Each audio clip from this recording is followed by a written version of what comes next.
তানজিল আমরে আর গরম পানি দিয়েন না। স্যার আমরা এখন লাইভে আছি, আমরা শুরু করতে পারি।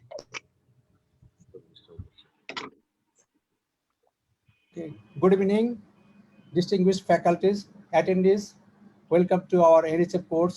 Today, we have a very important topic, especially in the COVID era, that is acute pulmonary embolism. It is a very dynamic clinical entity. Usually, the diagnosis is less in terms of clinical practice. And we have guest faculty, that is Professor Ghulam Azam from NICBD. He will talk on the examiner's perspective. And today we have two speakers. First speaker, Professor Fazilatunnisa Malik, a world-class international interventional cardiologist, and we are very proud to have such a wonderful, brilliant speaker today. And another speaker, there is Dr. Kolimuddin. He is working in our hospital as assistant professor of cardiology. First of all, I like to invite our Professor Fazila Malik, madam, to speak on acute pulmonary embolism. She will talk her talk on introduction, pathogenesis, pathophysiology, clinical features, and as well as diagnosis. Madam, please join us, and definitely it will be a very iconic lectures for the attendees as well as for all of the faculties. Madam, please. Yes, thank you, Nesar. Thank you so much for your very kind words. I'm truly honored by what you said. So you can hear me, right? Yes, ma'am. You can hear. Yes. So, moderator, friends, colleagues, guest, a panel of experts, my students, thank you so much for inviting me here. And today we'll be talking about a very important topic, as Nesar has already pointed out, pulmonary embolism. So what is pulmonary embolism? We all understand that pulmonary embolism is the occlusion of a pulmonary artery or its branches by a thrombus. And it usually results from a deep vein thrombosis that has broken off and traveled to the pulmonary arterial circulation. And that is the most commonest cause of pulmonary embolism, deep vein thrombosis. However, in certain rare causes of pulmonary embolism can be air embolism, which is always iatrogenic when procedure in the cath lab is being done. It can be fat embolism following surgery, especially orthopedic surgery, amniotic fluid embolism during delivery, septic embolism, and in cancer patients, even tumor embolism. But these are rarer. The most common is deep vein thrombosis. So venous thromboembolism, clinically presenting as deep vein thrombosis of pulmonary embolism, is actually globally the third most frequent acute cardiovascular syndrome behind myocardial infarction and stroke.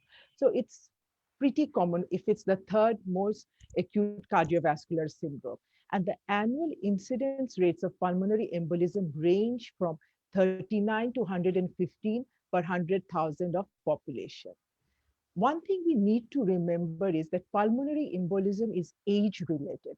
So it will be occurring more commonly in the elderly patients, and indeed, it is 8 times higher in incidence in patients above 80 years of age compared to those who are in their 5th decade of life.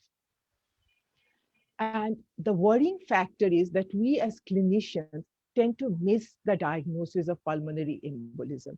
In fact, in a study of patients who had died of pulmonary embolism, it was found that 34% of these patients had died suddenly or within a few hours of the acute event, and therapy could not be initiated or take effect.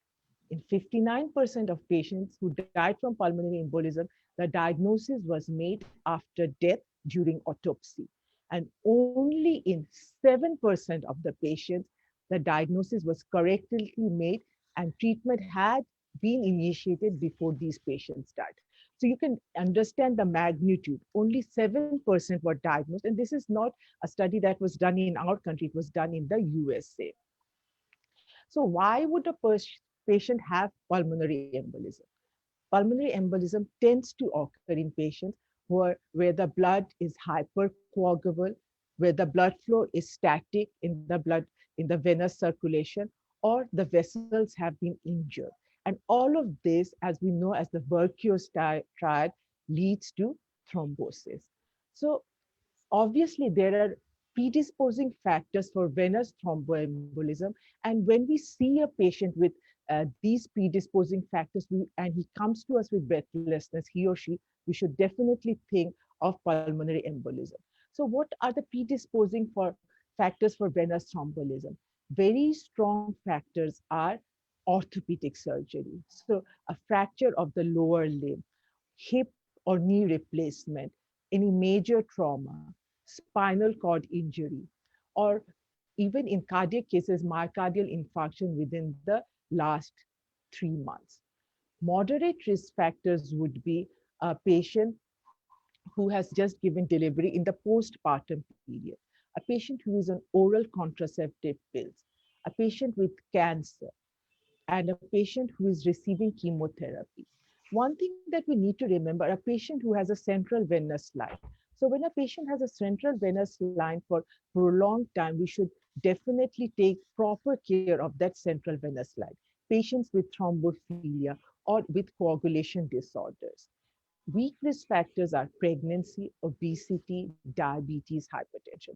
So there are numerous predisposing factors, and we have to remember these predisposing factors so that we can think about pulmonary embolism as a differential diagnosis and treat these patients when they come to us.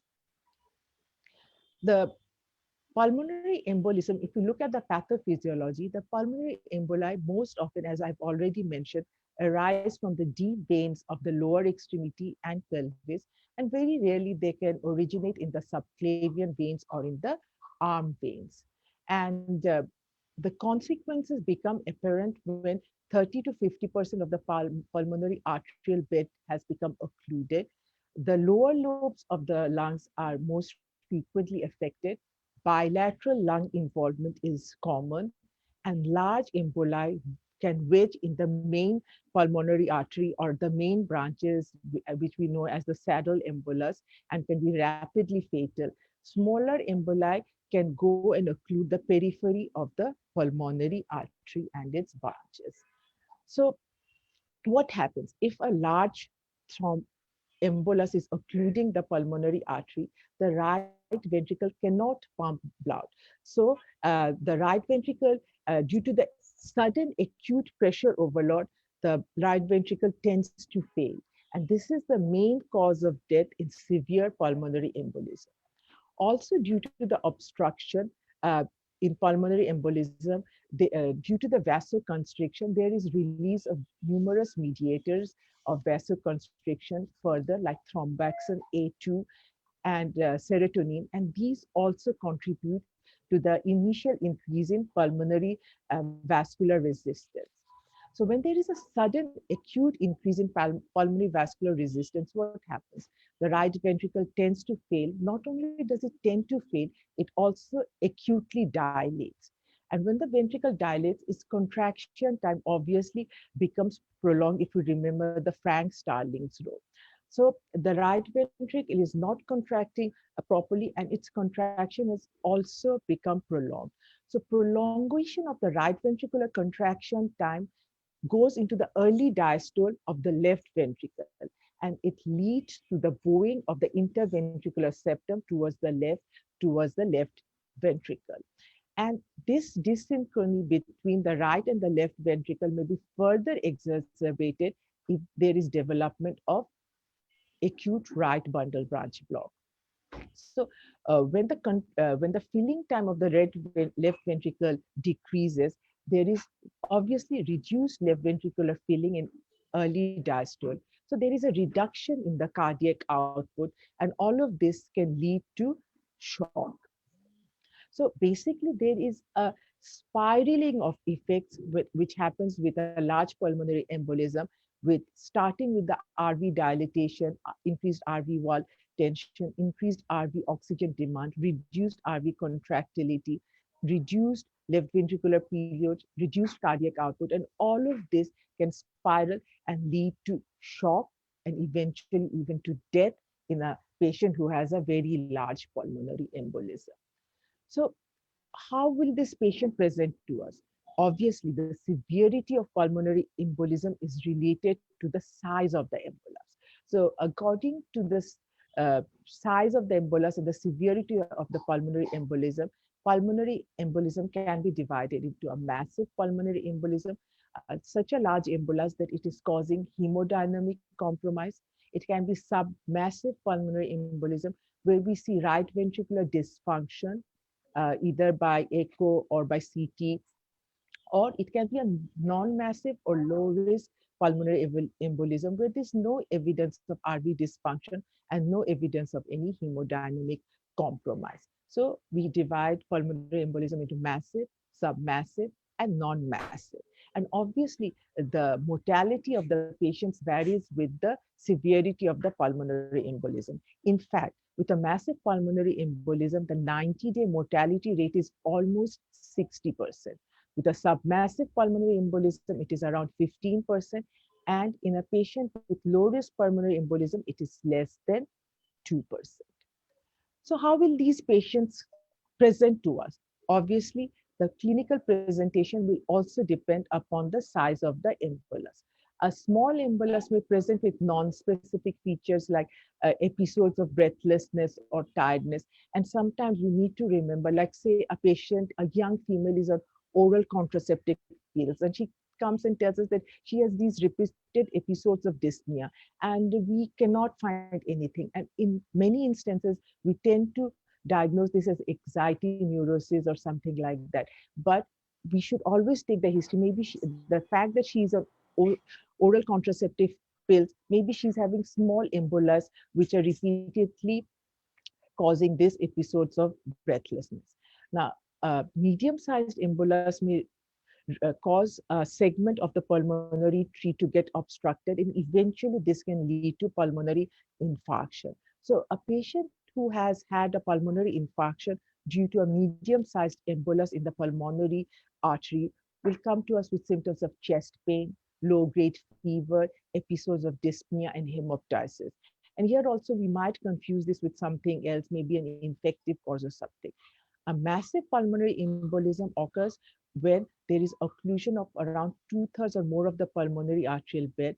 And these patients will come to us with severe dyspnea, severe chest pain, and these patients may even come to us with in a collapsed state. So the symptoms will vary according to the size of the embolus.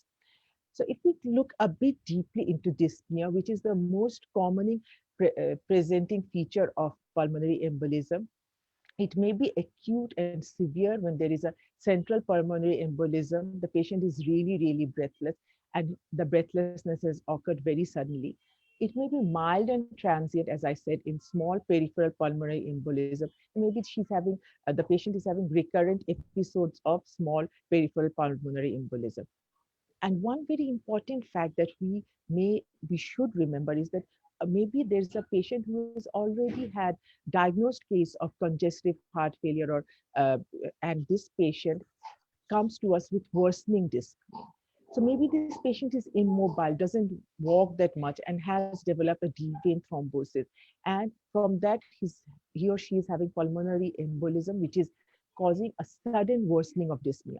So in a patient with a known cause of heart failure or known cause of pulmonary artery disease, if that patient suddenly develops worsening dyspnea, we should keep pulmonary embolism in mind. So dyspnea is one of the major presenting features in a patient. Chest pain is also a very common feature, and the chest pain in pulmonary embolism is usually caused by pleural irritation in the distal part of the lungs when it's causing pulmonary infarction. In case of central pulmonary embolism, the chest pain may be a typical angina-like character, and the differential diagnosis here would be acute coronary syndrome or aortic dissection. And this occurs due to acute right ventricular ischemia. One important thing is that pulmonary embolism is actually quite an important differential diagnosis in patients who come to us with syncope. In fact, in patients presented with syncope, in 17% of these patients, the underlying cause is a pulmonary embolism? So it may occur in a patient with pulmonary embolism who has hemodynamic insufficiency and has RV dysfunction. Hemoptysis may result when a patient comes with pulmonary infarction in a medium-sized vessel, and the vessel subsequently there has been infarction, as I said. So common these features like dyspnea, chest pain, hemoptysis, these happen in such a wide variety of pulmonary as well as cardiac causes that we often do not think about pulmonary embolism. But when a patient like this comes to us, obviously we look for signs. Now, the signs also vary with the size of the embolus. So, small and even medium-sized emboli may be devoid of any abnormal clinical signs. However, in case of when there's a pulmonary infarction, we might get a pleural rub. A large emboli will obviously cause hypotension, shock, tachycardia. There might be cyanosis, raised JVP, increased intensity of the P2, and the RV third and fourth heart sounds may also be audible.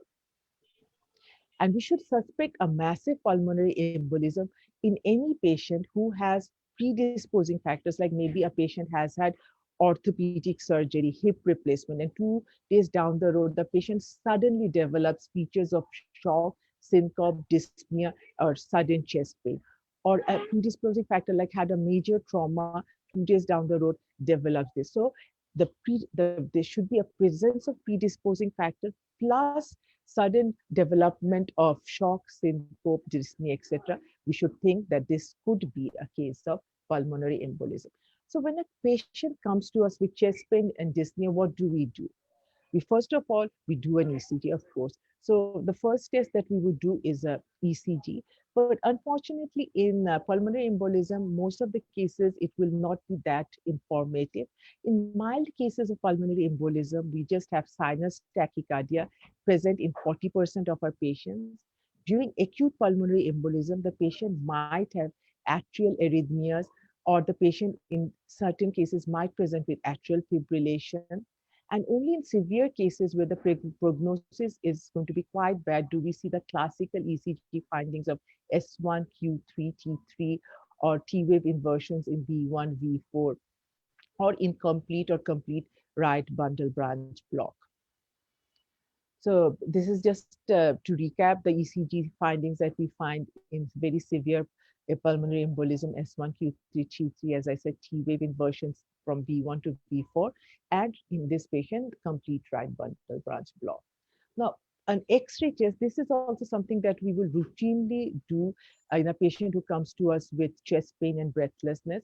The X-ray in the vast majority of patients with pulmonary embolism will be absolutely normal, but it will be useful for us to exclude other causes of acute dyspnea or acute chest pain.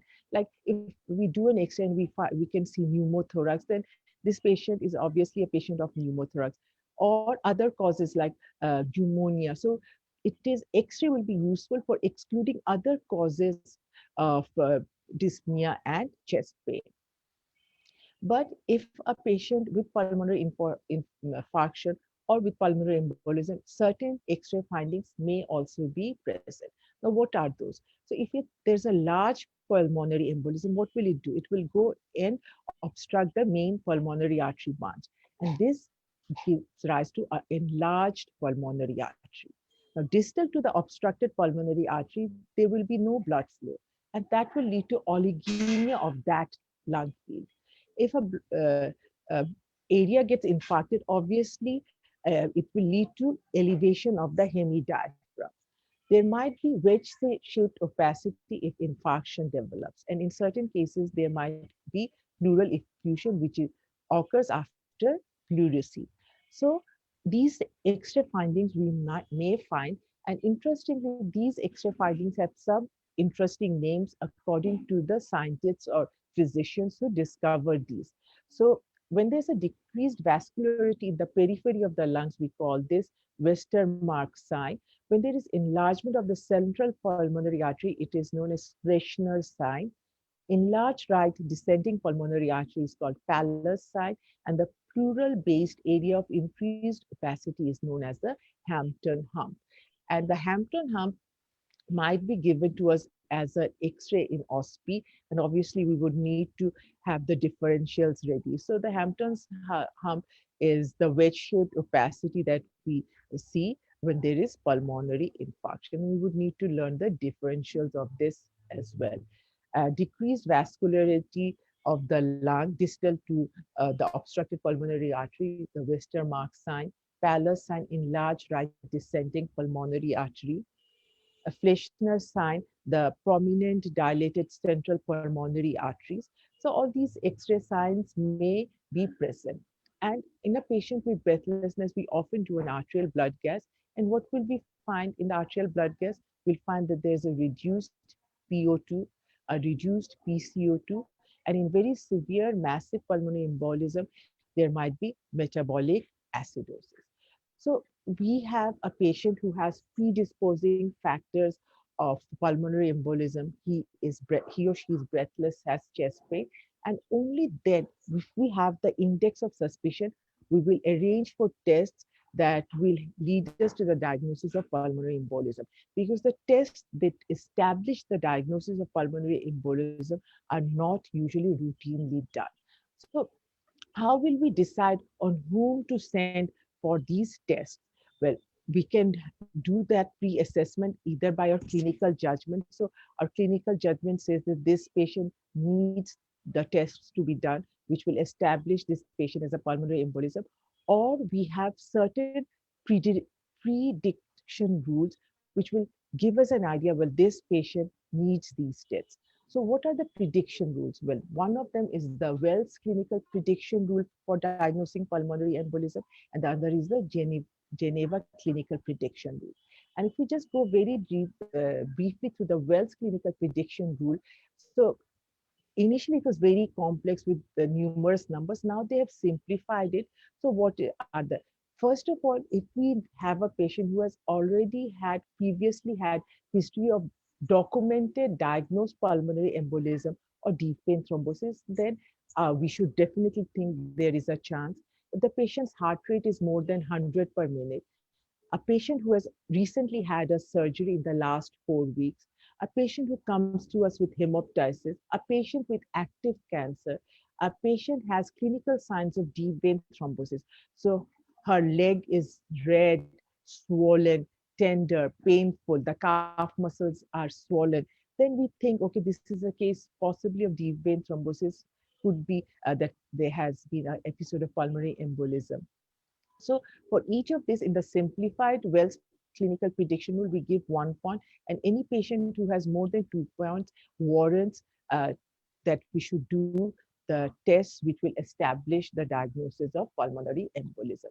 The revised Geneva clinical prediction rule for pulmonary embolism also has certain points like that. I won't go into the details, you can look it up. So one thing we need to remember is the tests that need to be done to establish the diagnosis of pulmonary embolism are expensive. So we cannot subject every patient who comes to us with dyspnea or chest pain to these tests because they will lead to unnecessary cost as well as complication. So we will do the prediction tests, we will assess, and then we will send the patient. And in certain patients, our clinical judgment will tell us that these patients do not require further tests for pulmonary embolism. So who are those patients who have a very low likelihood of having pulmonary embolism? As I had already said, that pulmonary embolism is age related. So any patient whose age is below 50 years and who does not have any predisposing factors, any patient whose heart rate is less than 100, whose oxygen saturation is above 94, there is no unilateral leg swelling, no hemoptysis, no recent history of trauma or surgery, no history of venous thromboembolism, not on oral contraceptives. So these patients, we do not need to do workup for pulmonary embolism. But for those who our clinical judgment tells us or the prediction rules have established might have a pulmonary embolism, obviously we will send them for these specific tests that need to be done. Now, the most common test that we will first of all do is the D-dimer test. And the plasma D-dimer test is a useful screening test. It is a sensitive test, but it is not specific for pulmonary embolism because it may be elevated in myocardial infarction, in sepsis, in cancer, and in second and third trimester of pregnancy. And in fact, if we have decided to do the D-dimer test for a patient who is in the ICU and we suspect is having a pulmonary embolism, almost all the patients will have elevated D-dimer. But the interesting fact is, so the elevated D-dimer will not confirm the diagnosis of pulmonary embolism, but a negative D-dimer virtually excludes pulmonary embolism, and you do not need to do any further tests. So a D-dimer is a very useful screening test that we do initially to exclude or to do further tests for pulmonary embolism. And for elderly patients, age-adjusted cutoff values of D-dimer should be used. Now, the next most commonly written test is the computed CT scan pulmonary angiographic, and the CTPA is a standalone imaging test to exclude pulmonary embolism, and it is indeed the method of choice for imaging the pulmonary vasculature in patients whom we suspect of pulmonary embolism because it allows adequate visualization of the pulmonary arteries down to the subsegmental levels. So we can get great pictures, especially if it's a saddle embolus, or we can get eccentric partial filling defects. And they have very interesting names for this, like this is the polo mint sign, and this is the railway track sign. So a different views of the same thing. Now, the next test after CT angio that we might need to consider is the VQ scan and ventilation perfusion scan. And in acute pulmonary embolism, we expect that the ventilation is normal, but there is perfusion is not there, and there is a mismatch between these. And this is the preferred test in pregnant women. So what do? We give the patient inhale some gas, and this gas usually is like technetium 99 labeled gas, and we give the patient radioactive dye, uh, which is usually albumin, radioactive aggregated albumin, which you give in the vein. And then this passes to the lungs, and in the lungs, the ventilation is normal, but the perfusion is not there. So there is a mismatch between the inhaled and injected compound on the lung scan image. So the ventilation is normal, but the perfusion is not normal. So there is a mismatch between ventilation and perfusion. Now, the third test that we would do if we suspect pulmonary angiography is pulmonary angiography. But nowadays, pulmonary angiography is not that commonly done. Initially, in the past, this was the gold standard test for diagnosing pulmonary angiography. But nowadays, we don't do it because we've got the CT, which is a lot easier to do. And pulmonary angiography, let's face it, it's uncomfortable. And in many instances, there are potential risks involved while we are doing the procedure. But obviously, as I said, it will definitely show the uh, emboli, and it is the gold standard for diagnosing. What about MRI? Well, gadolinium enhanced MRI is not as sensitive as CT for diagnosing pulmonary embolism, but it can be done in patients with poor renal function where we think that CT would be too hazardous. So if we compare the different tests that are available, the CTPA is, why is it good? Because it's readily available. We can get it in any part of the world. It has great, excellent accuracy.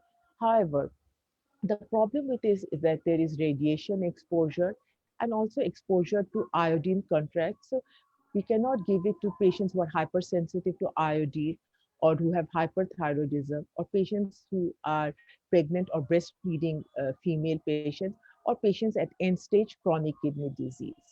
So those are the downsides of CTPA. What about VQ scan? Well, VQ scan is a relatively inexpensive procedure. Radiation is required, but very, very low dose of radiation. So it can be used very easily, but it's not that readily available in all parts of the world or in all centers. And pulmonary angiography, historically the gold standard, but lots of side effects, not readily available, and not a very comfortable procedure to do.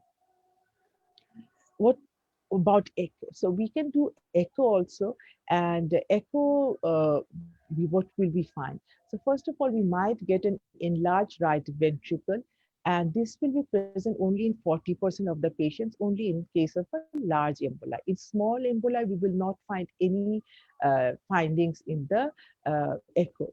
So in a large emboli, there might be acute enlargement of the right ventricle, and we might see this in the echo. And the ratio between right ventricle and left ventricle will be more than 1. And this enlarged right ventricle will also be hypokinetic, but also in RV infarction, we get hypokinesia. But interestingly, in pulmonary embolism, the apex will be spared. So a global hypokinesia of the RV sparing the apex, and this is known as the McConnell sign.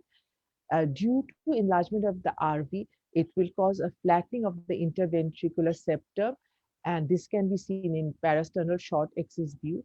The inferior vena cava may be dilated, and there will be not much variation with respiration in its size. We can get the 60 by 60 side, which is acceleration time of the pulmonary ejection is less than 60 milliseconds. And also there is a mildly elevated peak systolic gradient of the tricuspid valve, which is less than 60 millimeters. We can also get a decreased tricuspid annular plane systolic excursion less than 16 millimeters. But obviously, the most gold standard would be if we find a free floating thrombus in the right ventricle. But this will be present only in 4% of the patients. What next? If we have obvious signs of deep vein thrombosis, then we can do compression ultrasonography. Even if we do not have that, if we suspect that there could be deep vein thrombosis, we should do compression ultrasonography. And this is the primary diagnostic criteria for deep vein thrombosis is the loss of the vein compression. We need to remember that normally the calf veins will collapse completely when gentle pressure is applied over the skin. And in 30 to 50% of patients, a compression ultrasonography will reveal the presence of deep vein thrombosis. So compression, these veins will be enlarged and they will be non-compressible. What about contrast venography? Well, contrast venography was also once a very great test that was commonly employed, but nowadays we hardly ever do venograms to establish diagnosis of deep vein thrombosis. We can also do certain laboratory biomarkers which will tell us that there has been acute myocardial injury, like we can do plasma troponin, which will be elevated. Then we can do BNP, anti-pro-BNP, which get elevated because of RV pressure overload during acute pulmonary embolism.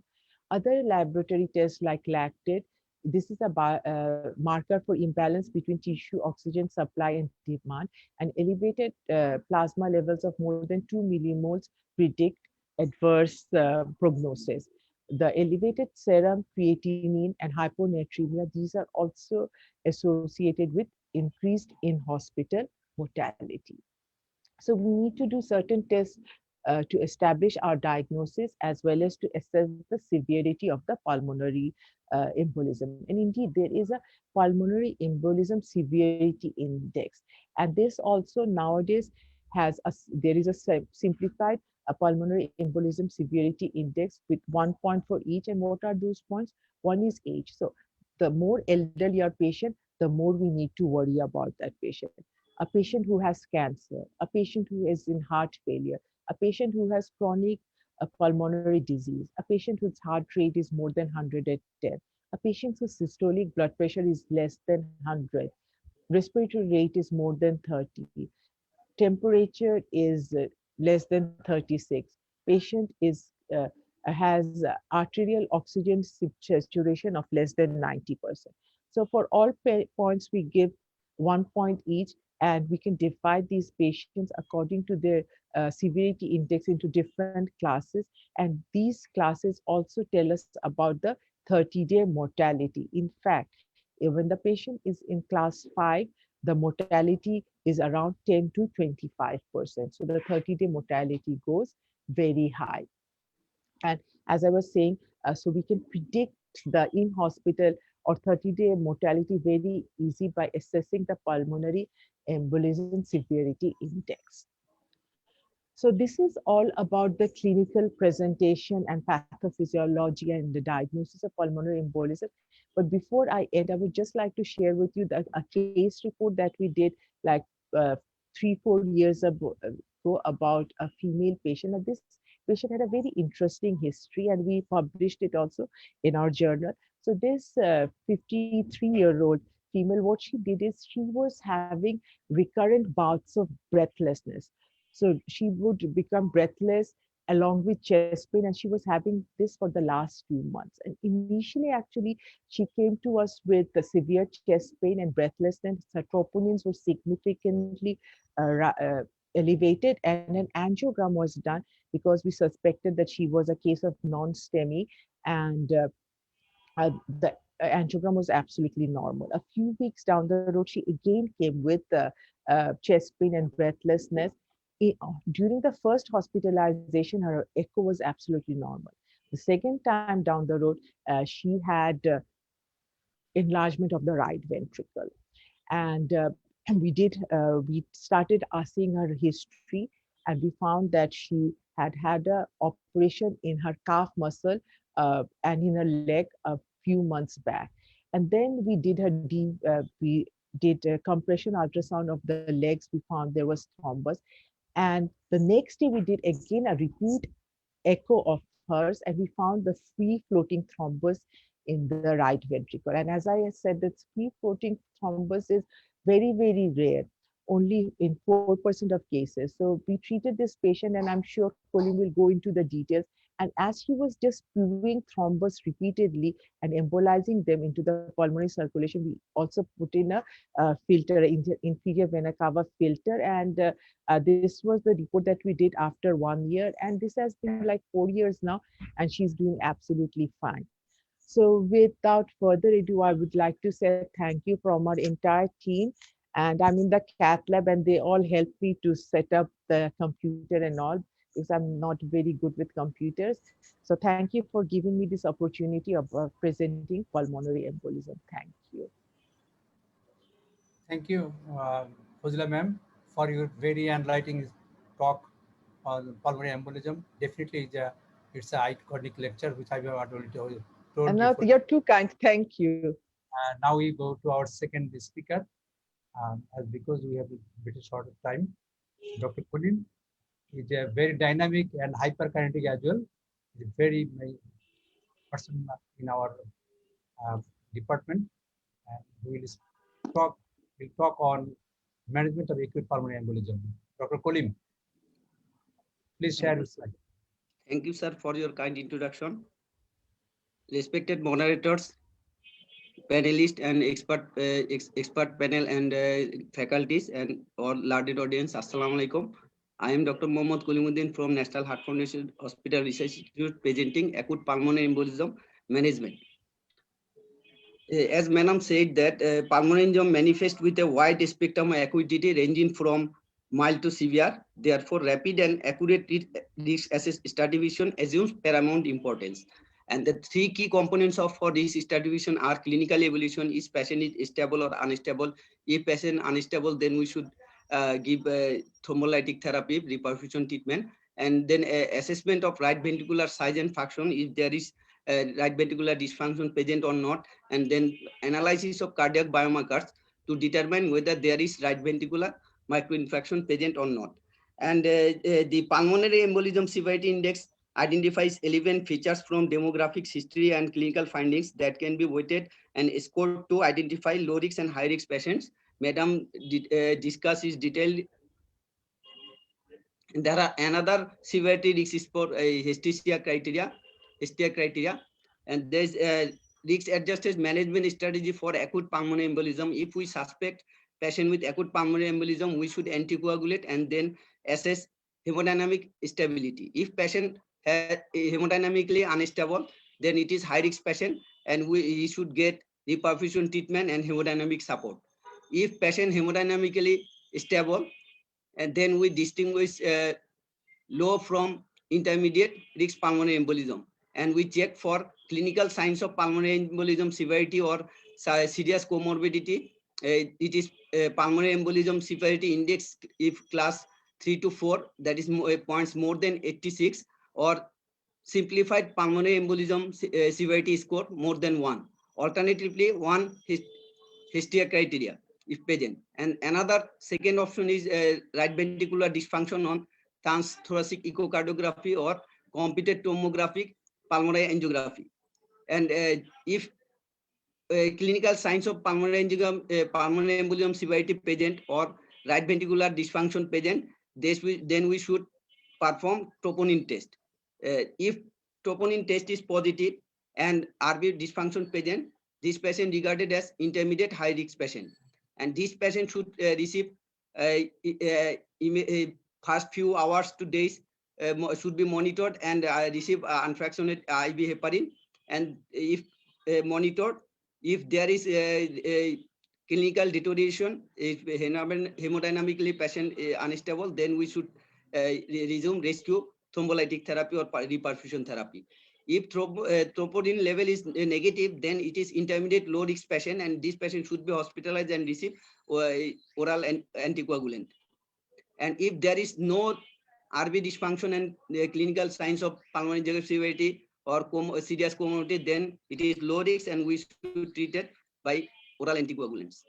And now TINPET option in high risk pulmonary embolism patient is a 4-component hemodynamic and respiratory support, which includes oxygen therapy and ventilation, pharmacological treatment of acute right ventricular failure, mechanical circulatory support and oxygenation, advanced life support in cardiac arrest. And initial anticoagulation, it is parenteral anticoagulation followed by non-vitamin K antagonist oral anticoagulant, that is NOAC, or vitamin K antagonist. And reperfusion treatment options are systemic thrombolysis, percutaneous catheter directed treatment, or surgical embolectomy, and vena cava filters. Then if hemodynamic and respiratory support, oxygen therapy and ventilation, if oxygen saturation less than 90%, then we should give oxygen, and high flow oxygen mechanical ventilatory support in case of extreme instability, or that is cardiac arrest. And pharmacological treatment of right ventricular failure in high risk pulmonary embolism patient, we should optimize volume. If patient is normal or low central venous pressure, then we can give volume load, saline or Ringer's lactate less than 500 ml over 15 to 30 minutes. And vasopressor and inotrophs if there is hemodynamic patient if hemodynamically unstable. Norepinephrine 0.2 to 1 milligram microgram per kg per minute, or dobutamine 2 to 2 microgram per kg per minute. It all improves RV inotropy, and norepinephrine particularly restores coronary perfusion gradient, and ECMO if mechanical circulatory support needed. And advanced life support in cardiac arrest, once a thrombolytic drug is administered, cardiopulmonary resuscitation should be continued for at least 60 to 90 minutes before terminating resuscitation attempts. As we usually continue CPR up to 30 to 40 minutes, but if in case of pulmonary embolism suspected cases, we should continue for 60 to 90 minutes. And initial anticoagulation, parenteral anticoagulation should be initiated if while awaiting the result of diagnostic test in case of severe high risk pulmonary embolism patient, and this should be done with subcutaneous low weight adjusted low molecular weight heparin or fondaparinux or IV unfractionated heparin. Based on pharmacokinetic data on equally rapid anticoagulant effect can also be achieved with NOAC. Low molecular weight heparin and fondaparinux are preferred over unfractionated heparin for the initial anticoagulation, as they carry lower risk of inducing major bleeding and heparin-induced thrombocytopenia. It is usually started with 8 unit per kg, followed by an infusion of 18 unit per kg per hour. It is nowadays unfractionated heparin is restricted to patient with over hemodynamic instability or imminent hemodynamic decompression, in whom primary reperfusion treatment will be necessary. That is, it is high risk and intermediate high risk patient. Unfractionated heparin is also recommended in patient with severe renal impairment, creatinine class less than 30 ml per minute. The advantage over unfractionated heparin of low molecular weight heparin is their greater bioavailability and can be administered subcutaneously, longer duration of anticoagulant effect, fixed dose drugs, and no laboratory monitoring, and safely administered in outpatient setting. NOAC are small molecules and that directly inhibit one activated coagulation factor, which is thrombin for dabigatran, and factor 10A for apixaban, edoxaban, and rivaroxaban. They are can be given fixed dose without routine laboratory monitoring, and they have fewer drug interaction. There's comparison between among non-NOAC, dabigatran, apixaban, edoxaban, and rivaroxaban. Their peak time to effect, time to peak effect is almost around 1 to 2 hours. And dose is dabigatran 150 milligram 12 hourly, and rivaroxaban 150 milligram 12 hourly for 3 days, weeks, and then 20 milligram once daily. And edoxaban 60 milligram once daily, and apixaban 100 milligram 12 hourly for 7 days, and then 5 milligram once daily. All are approved by FDA. And vitamin K antagonist prevents gamma carboxylation activation of coagulant factor 2, 7, 9, and 10. It usually started with 5 milligram daily, and debilitated patient and elderly patient required half dose. And anticoagulation effect becomes evident after 5 to 7 days. And we should adjust daily dose according to INR over the next 5 to 7 days, aiming INR level 2 to 3. When vitamin K antagonists are used, anticoagulation with unfractionated heparin, low molecular heparin, or fondaparinux should be continued in parallel with the oral anticoagulation for 5 or more than 5 days, because this monotherapy with vitamin K antagonist decreases the level of two endogenous anticoagulant, protein C and protein S, thus increasing thrombogenic potential. So they should be overlap with other heparin. Systemic thrombolysis. Regarding reperfusion treatment, thrombolytic therapy leads to faster improvement in pulmonary obstruction, pulmonary artery pressure, and pulmonary vascular resistance. Greater benefits observed within 48 hours of symptom onset, but it can be useful up to 6 to 14 days. Unsuccessful thrombolysis is judged by persistent clinical instability and unchanged RV dysfunction on echocardiography after 36 hours, and its frequency is 80% in high-risk pulmonary embolism patient. Dissolution of thrombus in the pelvic or deep vein leg veins theoretically decrease the likelihood of recurrent pulmonary embolism. Thrombolysis may also improve pulmonary capillary blood flow and reduce the likelihood of developing chronic thromboembolic pulmonary hypertension. Among tissue plasminogen activator, only alteplase is recommended for management of pulmonary embolism, and dose is 100 milligram over 2 hours. And accelerated regime is 0.6 milligram per kg over 15 minutes, maximum dose of 50 milligram in case of cardiac arrest. And streptokinase 2.5 lakh unit loading dose over 30 minutes, followed by 1 lakh unit per hour over 12 to 14 hours. And the accelerated regime is 1.5 million over 2 hours. And urokinase dose is 4,400 international unit per kg as a loading dose over 10 minutes, and same dose per hour over 12 to 24 hours. And accelerated regimen is when used 3 million over 2 hours. Percutaneous catheter directed treatment is a mechanical reperfusion is based on the insertion of a catheter into the pulmonary arteries via the femoral root. Different types of catheter are used for mechanical fragmentation, thrombus aspiration, or more commonly a pharmacomechanical approach, combining mechanical or ultrasound fragmentation of the thrombus with in situ reduced dose thrombolysis. There's catheter-directed thrombolysis with intervention with thrombolysis or without thrombolysis. Surgical embolectomy. Surgical embolectomy in case of acute pulmonary embolism is usually carried out with cardiopulmonary bypass without aortic cross incision of two pulmonary arteries with the removal or suction of fresh clots. Recent reports have indicate favorable surgical result in high-risk pulmonary embolism with or without cardiac arrest, and in selected cases of intermediate risk pulmonary embolism. vena cava filters. The aim of vena cava interruption is to mechanically prevent venous clots from reaching the pulmonary circulation. Most devices in current use are inserted percutaneously and can be retrieved after several weeks or months, or left in place over the long term if needed. And indications are if absolute contraindication to anticoagulation treatment and recurrent pulmonary embolism despite adequate anticoagulation, and primary prophylaxis in patient with high risk venous thromboembolism. In case of emergency department management, if a suspected high risk pulmonary embolism, administer heparin, ECG to exclude acute coronary syndrome, or to look for RV strain, and then echocardiography to exclude alternate cardiac cause or confirm right ventricular dysfunction, and oxygen therapy, volume challenge, inotropics and or vasodilators, and intubation and mechanical ventilation if unstable. If after initial stabilization, computed tomography, pulmonary angiography. If confirmed pulmonary embolism, then reperfusion therapy. If no contraindication, then thrombolysis. If there is contraindication, then surgical or catheter embolectomy.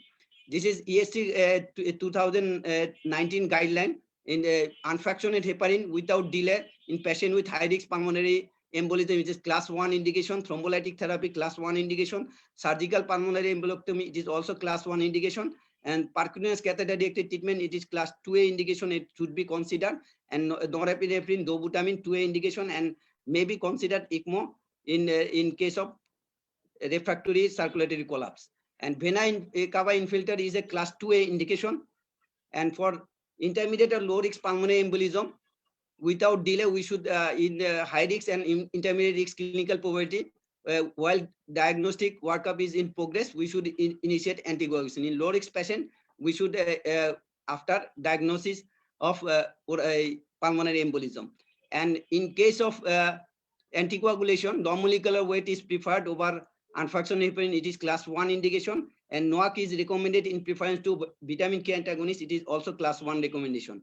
And when patient treated with vitamin K overlapping with parenteral anticoagulation is also class 1 recommendation. And NOAC is not recommended in severe renal impairment during pregnancy and lactation, and patient with antiphospholipid antibody syndrome. And rescue thrombolytic therapy is recommended for patient with hemodynamic deterioration on anticoagulation treatment. It is class 1 indication. And surgical embolectomy, percutaneous catheter directed treatment in case of intermediate or low risk pulmonary embolism, it is 2A indication.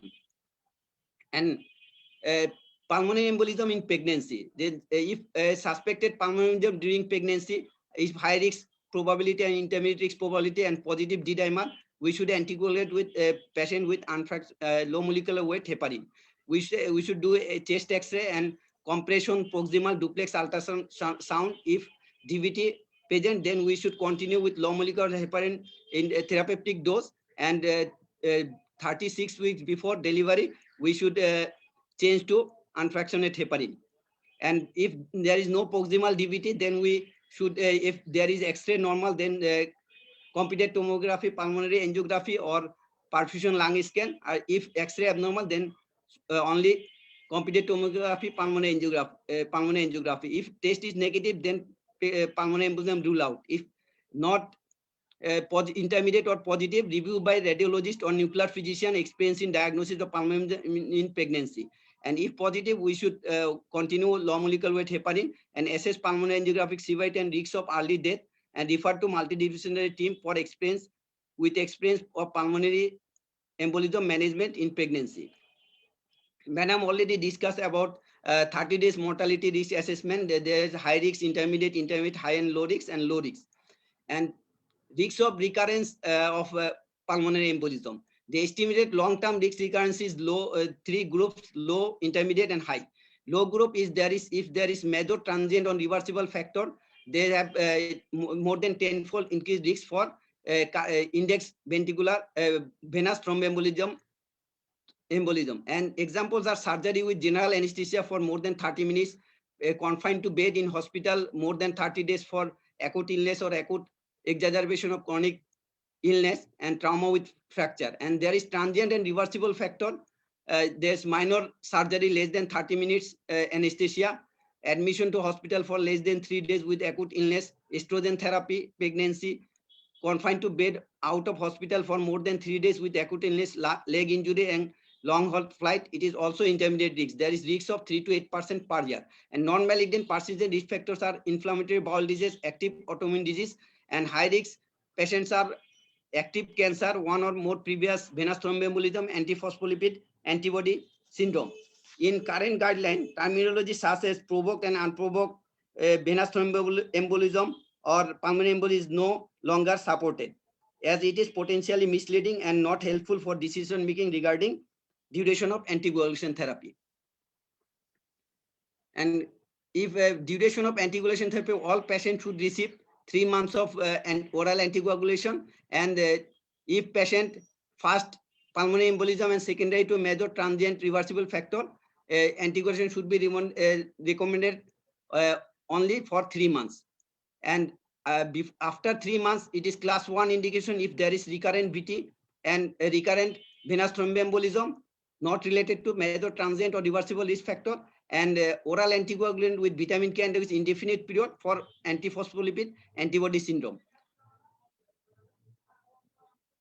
And after 3 months for indefinite period, it is class 2 indication if not identifiable risk factor with first episode of pulmonary embolism, and 2A indication if patient with persistent risk factor other than antiphospholipid antibody syndrome like autoimmune disease and inflammatory bowel disease. This is indefinite period. And indefinite period first episode if there is minor transient or reversible risk factor. It is all class 2A indication. It should be considered. And if oral anticoagulation should be if NOAC goes in extended anticoagulation. If we extend non-vitamin K antagonist anticoagulant, then we should reduce apixaban 2.5 milligram and rivaroxaban 10 milligram once daily instead of 20 milligram once daily. And the adverse prognostic factor in pulmonary embolism, there is ECG criteria and biomarkers elevated troponin and nitric peptide, computed tomography, RV diameter, LV diameter ratio more than 0.9, ventricular septal bowing from right to left, and presence of RV enlargement. Echocardiography findings are RV dilatation and hypokinesis, RV diameter and LV diameter ratio more than 0.9, interventricular septal flattening and paradoxical leftward septal motion, presence of tricuspid regurgitation, presence of hypertension, and RV fuel hypokinesis with apical spine McConnell signs. Thank you for patient hearing.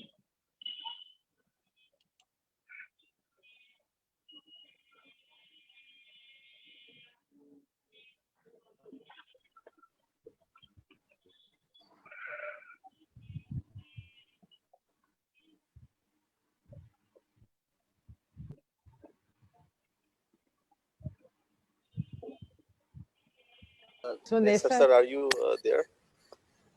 So I would like to, on behalf of Nesar sir, I would like to request Professor Ghulam Azam to give his opinion as expert panelist regarding the lecture and what the students should know and everything.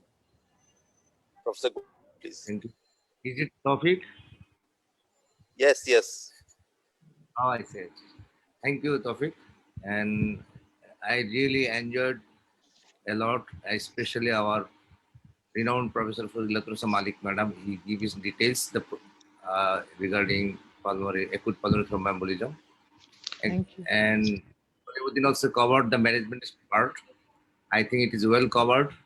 But one thing for our fellows or students in the exam, it is already discussed in the exam table, especially in the long viva, and some extent in the case of ECG or other test extra findings related discussion. I just want to say it is mostly clinical diagnosis. It should be validated by at least 2 test approach for confirmed diagnosis and management strategy. And it is nicely presented and showed a wonderful slide, especially pre-test probability and management stage probability by PACE, pulmonary embolism severity index score, how to manage by 2 test approach.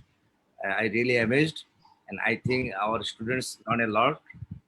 But it is because it is a medical emergency, everybody should know how to at least clinical suspiciousness, how to develop. Severe chest pain or shock or acute breathlessness, unexplained acute breathlessness should be suspect. It is maybe acute pulmonary thromboembolism, but simultaneously we should exclude pneumothorax and myocardial infarction and dissecting aortic aneurysm as quick as possible, so that we can do at least one ECG immediately and clinical test at least percussion to exclude the pneumothorax, and at least measure the blood pressure to limb to exclude dissecting aortic aneurysm, so that we can predict, yes, it might be a case of acute pulmonary thromboembolism with our risk assessment strategy. Second thing, ECG we can go, but ECG sometimes, as you know, 20% case ECG should be normal. 10% only give specific some findings. Madam wonderfully showed S1, Q3, T3. It is 10% case. It is easily, we can, in our daily practice, we can find less than 10% cases, but it is pathognomic. It is almost diagnostic, but not always it is, we can find it in our daily practice. Similarly, in chest X-ray, normal chest X-ray with unexplained chest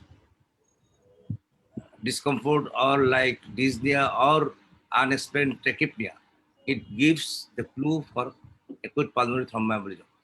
And if, as you know, we don't have enough facilities to diagnostic strategy like CTPA or pulmonary angiogram, so that we have to depend on this Bayesian test and also echo, bedside echo.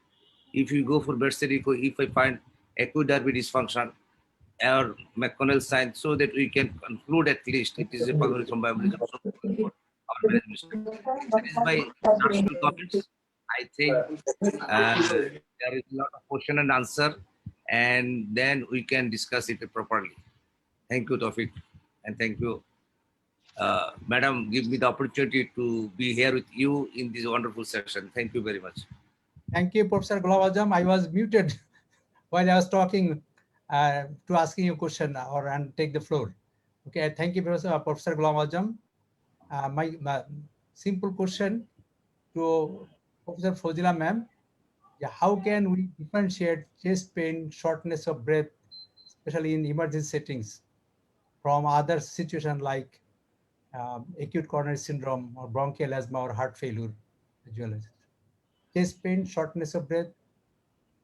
So thank you for your question, Dr. Mir Nesar. And I think already Professor Ghulam Azam has also pointed out that first of all, the we need to take a very quick history, and a history of predisposing factors is very important. Like a patient has had a surgery and now 2 days down the road, he is becoming breathless, short of breath, he is sweating, he's in shock, he's having chest pain. So a predisposing factor, or like Kolim said, long haul flight, and now the patient is breathless, or patient with pregnancy gave delivery a couple of days. So, and I think nowadays, for our written exams also, these questions are coming, like a clinical scenario, this, and then the patient comes with breathlessness, this, you find so what will you be, your next diagnosis be, what test?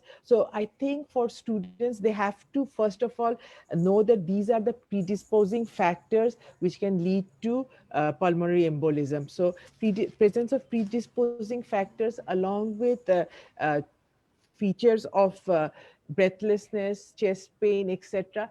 And as Professor Ghulam Azam said, if we do a rapid ECG, we can differentiate it from acute coronary syndrome. If we just measure, he already said, uh, blood pressure on both arms, maybe there is inequality of the pulse or the, so dissecting aortic aneurysm, we differentiate from that. And an X-ray or even just percussion will give us an idea whether it is a pneumothorax or not.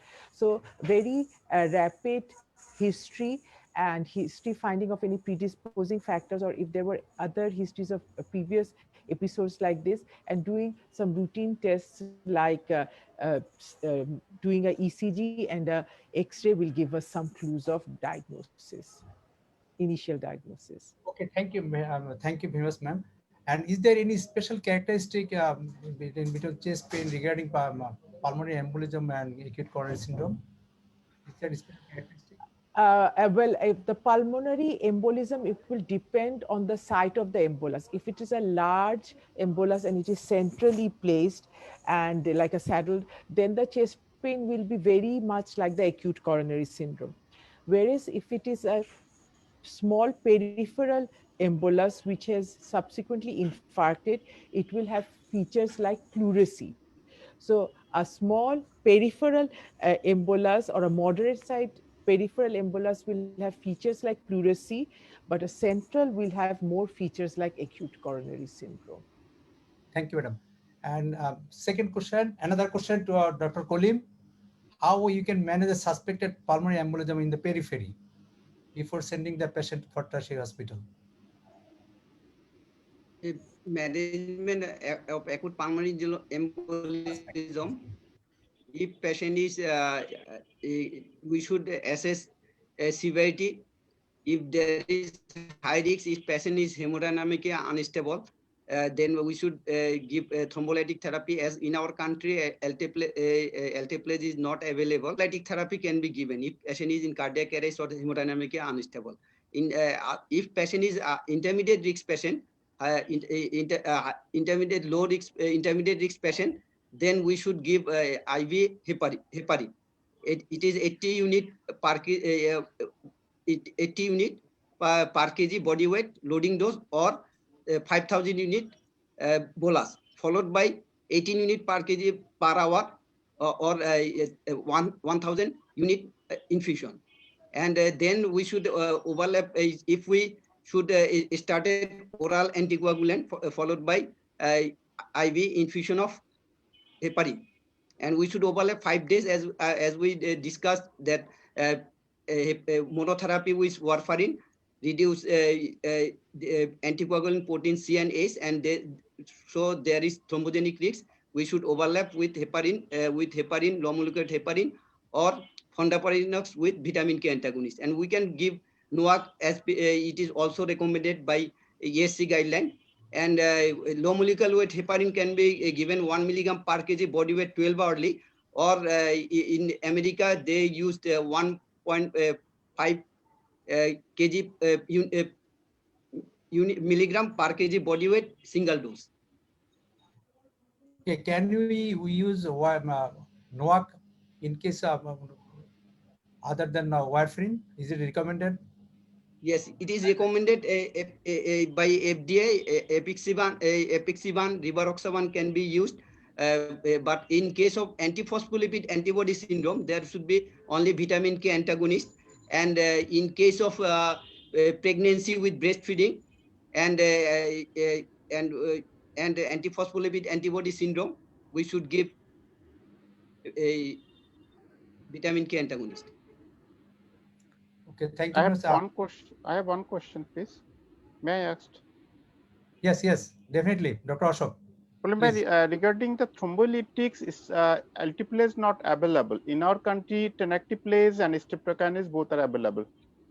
Urokinase rarely. So, is there any superiority of tenecteplase over streptokinase? As we know that in acute MI, tenecteplase is a better choice than streptokinase.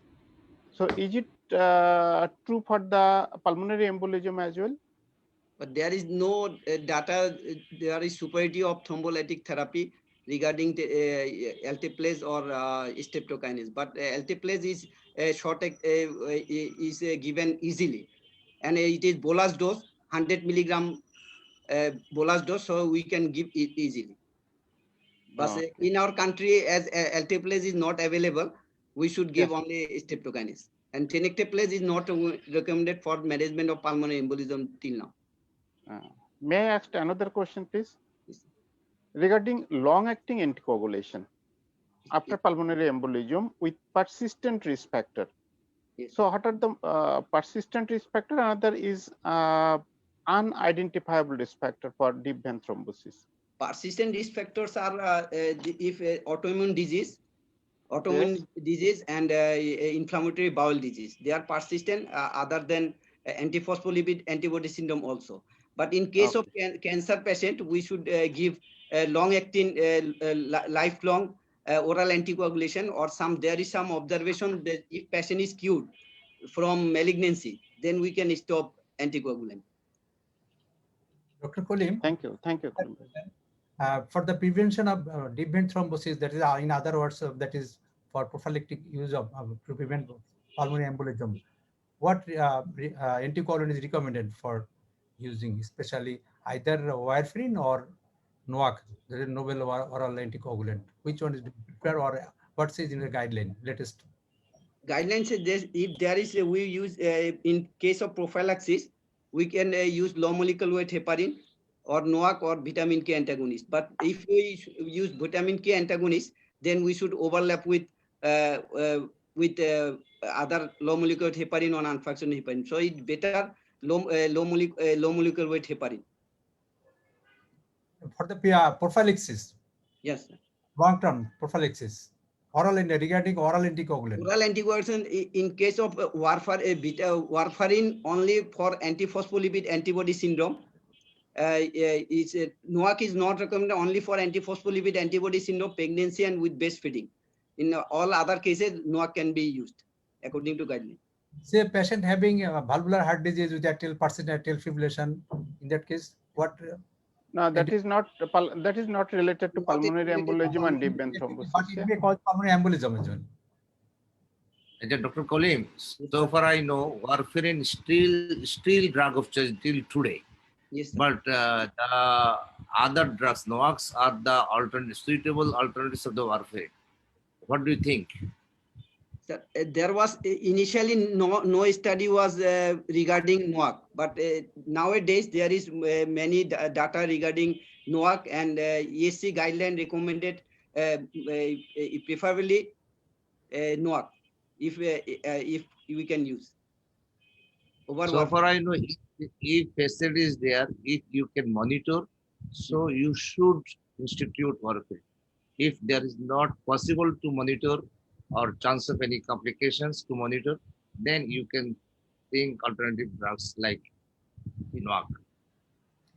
Anyway, and one thing, Ashokda, regarding streptokinase and tenecteplase, actually streptokinase is a drug, is non-specific fibrin, non-specific drug. That's why it is preferred. And tenecteplase, it is fibrin specific. That's why it is not preferred in pulmonary thromboembolism. Okay, Dr. Tanvir Adnan, are you audible, Dr. Tanvir Adnan? Are you online? I didn't understand your question. Can you? Sir, he cannot talk. He's not a panelist. You just ask his He is question. not. So just you can read out the He will not be able to please. talk, sir. He is a panelist. He just asked about a question. You can ask on his behalf, sir. Okay, but I didn't understand his question. That's the reason. What is the question? Just you can read out it. Pulmonary hypertension due to chronic pulmonary, how should we proceed to diagnosis, and what should be the optimum duration of Sir, I treatment? think due to chronic pulmonary embolism, that's what he meant. Chronic pulmonary embolism. Yes, because many cases of that we diagnosed as primary pulmonary hypertension, actually if you take the history, some group of patient had history of recurrent pulmonary embolism sign symptoms. So in primary pulmonary embolism, some author recommend long-term warfarin or anticoagulation therapy, possibly because of pulmonary embolism may be the region or etiology of some cases of primary pulmonary hypertension. Okay, thank you very much. Thank you, ma'am. Should we conclude here, as because already time 1:20? Right, thank you. Right, thank you. So So- we would like to thank Professor Ghulam Azam for giving us his time and also sharing his knowledge with us. And I think we had a pretty good discussion. And thank you to all the audience. And Mir sir, you can conclude the session, I think, right? Thank you very much. Thank you all panelists and speakers as well. Thank you very much for attending the session, for attending this discussion. Thank you very much. Thank you. Goodbye. Thank you. Goodbye. Allah Hafiz. Allah Hafiz। Allah Hafiz. Allah Hafiz. Thank you. এখন গোলাম আজম, এখন কিন্তু pulmonary